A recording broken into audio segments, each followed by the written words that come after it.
Panoorin po natin tong video na 'tong mga kababayan at bigyan po natin ng reaksyon. Dito si ate, sinasagot niya or binibigyan niya ng reaksyon yung content ng isang PBBM supporter patungkol dun sa tagumpay na pagkakahuli dun sa 13.5 bilyong halaga ng shabu, or I think nasa 9 billion na lamang yun, ano, after final audit, no?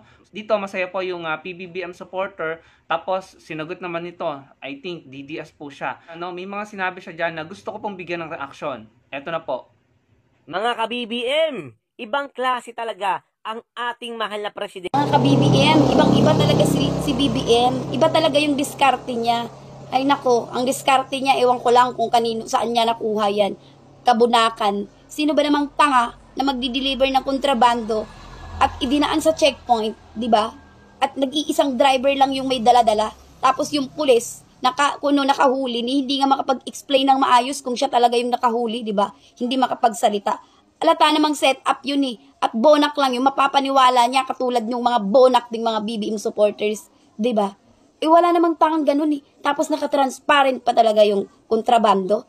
Tapos ang dami-dami nakalagay sa ban. Tapos ang ending sa labas na at nagtawag pa ng media at ipinagmalaki yung mga ginawa niya. Tanga lang yung mga napapaniwala katulad mo. Ayun po, no, napakinggan natin. Una sa lahat, ate, grabe ka namang magsabi ng bonak sa Pangulo. At grabe naman kung sabihan mo ng bonak yung mga sumusuporta sa Pangulo at naniniwala, no, at na-appreciate yung ginagawa ng Pangulo patungkol sa paglaban dyan sa illegal na droga. Sobra naman yung ginagawa mong pangmamaliit sa mga tao, sa Pangulo. Kung magsalita kayo, akala mo ang galing-galing at perpekto ng idol nyo. Eh kahit yung idol nyo, aminado na failure or failed yung kanyang drug war, yung kanyang paglaban sa droga, umamin siya na failure. Kahit yung isang senador na dating tagapagpatupad ng tukhang, aminado na failure yung nangyari. Kaya nga, nag-isip siya ng isang batas na pwedeng i-decriminalize ang paggamit, no, sa illegal na droga, no, para magamot yung mga addict at saka mag-focus doon sa mga big time at saka yung mga pusher talaga. Dahil alam mo, ang problema kasi sa mga ito, puro tamang hinala, puro pagdududa, no? Eh hindi naman nila pinapatunayan na scripted nga lamang or stage nga lamang yung nangyari. Puro sila ganyan, pagdududa, paghihinala. Anong nagiging resulta nito? Nakukondisyon yung mga tao at napapaniwala rin sa kanilang tamang hinala. Napapaniwala rin ang kanilang pagdududa, no? Ang magandang gawin diyan, ate, paimbestigahan nyo or pumunta kayo kung kayo ay may malakas na kutob at may ebidensya kayo na ito ay stage lamang or scripted. Kayo na ang gumawa ng paraan, no, para malaman ng sambayan ng Pilipino ang totoo. Anyway, kahit hindi nyo naman gawin yan, lalabas at lalabas ang totoo kung meron ngang kaduda-duda or kahinahinala dyan sa pangyayaring yan. Ang problema kasi, hindi nyo ma-appreciate, inuuna nyo na magduda or maghinala. Una sana, i-appreciate nyo na napakalaking halaga ng illegal na droga ang hindi na mabebenta sa merkado. Maraming buhay ang maliligtas, maraming krimen ang napigilang mangyari dahil napigilang mabenta sa market ang napakahalaking halaga ng illegal na gamot na iyan.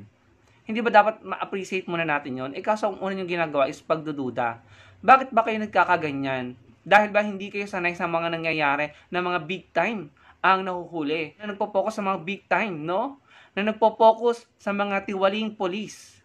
Dahil ang nakasanayan nyo ay patay dito, patay doon, no? At yung tukhang, araw-araw may nababalitaan ka na sandamakmak, no? Overwhelming number na itinumba sa pamamagitan ng vigilante killings, no? Yun ba yung gusto nyo? Yun ba yung gusto nyo na nababalitaan? Gusto nyo na may tinutumba ng mga street level na user, na may nadadamay na inosente, na may nalalaga sa hanay ng kapulisan. Ganun ang gusto nyo?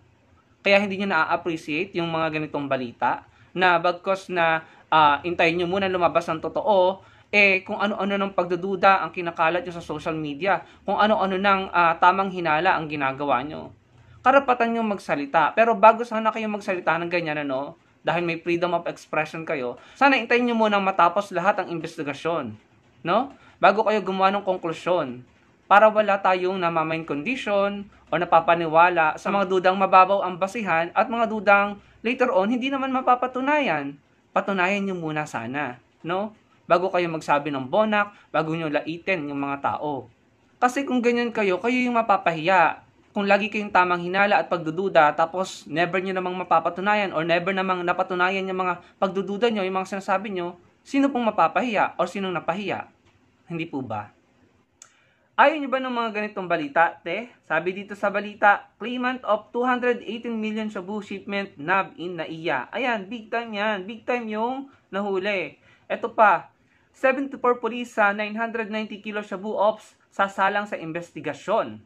Ayan, kung mapapatunayan na mga tiwali ang mga polis na yan, kasi sa pagkakaalam ko, ang balitang ito ay patungkol dun sa shabu na nabawasan, no? At di umano'y nare-recycle, no? So, yan, kapag napatunayan na mga tiwali ang polis na yan at na-convict sila, malaking accomplishment yan. Ito pa, sabi dito, walang takas sa magkahiwalay na operasyon ang 2 polis na sangkot umano sa illegal na droga. Ito pa, 177 polis na sangkot sa illegal drugs, kinasuhan na ayon kay PBBM. Higit 151,000 drug cases na isampa ng Marcos admin sa iba't ibang korte. Tapos, ito, sabi dito sa editorial, walisin mga polis na sangkot sa illegal drugs. Ayan. Sana naman, huwag ka naman lait ng mga tao. Huwag ka naman lait ng mga taong nakaka-appreciate doon sa achievement na nagawa ng kasalukuyang administrasyon. Huwag mo na rin laitin ng Pangulo, no? Kung hindi mo na-appreciate, kung may duda ka at may tamang hinala ka, express yourself. Sabihin mo kung ano yung mga tamang hinala mo nang walang panglalait. Tapos na po, pwede ba tapusin na natin yung panahon na tayo ay nagbabastusan? Na mag-focus tayo doon sa pinag-uusapan sa argumento. No? Kaso kahit yung tamang hinala mo, mukhang hindi nyo mapapatunayan yun eh. Pati yung pagdududa nyo eh. Dadating ang panahon na parang mananatiling tamang hinala yan or duda. No? So sana kung may mga ganyan kayong pagdududa, kumausap kayo ng mga taong maaaring makatulong sa inyo para malaman nyo ang totoo. Pero sa ngayon, na-appreciate namin na ang pinopokus ng kasalukuyang administrasyon is yung mga pinag-uugatan, mga pinanggagalingan, no? Ng pinagbabawal na gamot para masave ang maraming buhay at walang namamatay o nagbubuwis na buhay sa hanay ng ating mga kapulisan.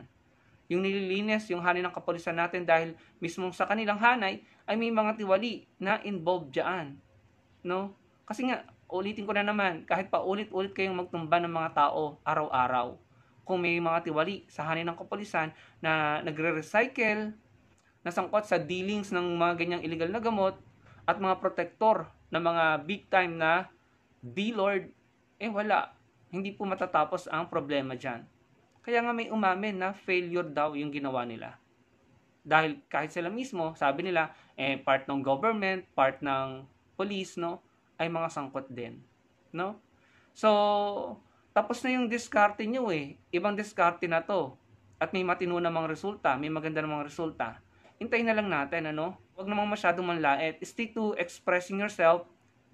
Magbatikos, no? At mag-express ng hindi binababa ang level ng discussion.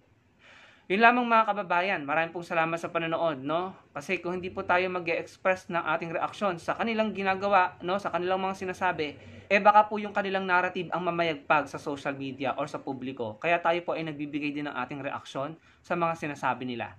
Maraming pong salamat sa panonood. Magkita-kita po tayo sa susunod kong video. Salamat po.